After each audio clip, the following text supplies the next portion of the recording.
A case that comes to mind for me, Ramon, and I didn't cover it specifically, but I recently heard the defendant speaking to a group of lawyers here outside of Atlanta because it was a Georgia-based case. He was a minor league baseball player back in the mid 80s who was accused and eventually convicted of raping and murdering an elderly woman. He was is an African American man, and what happened in that case is sad.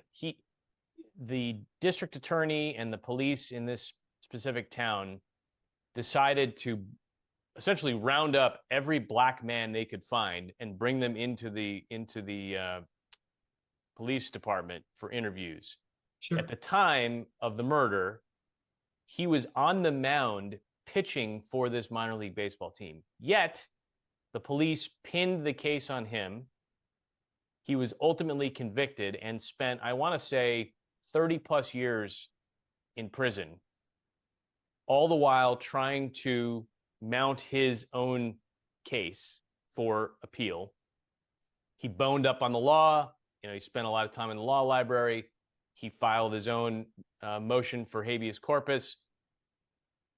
He went to hearing after hearing after hearing. And ultimately, what got him exonerated was evidence that the person who was in charge of collecting DNA for this particular police department or this crime lab had been planting DNA evidence and had been basically breaking the law.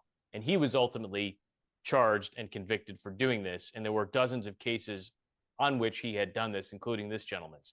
But it just goes to show you that this guy, got out of prison and has now started a career speaking about his life and his situation.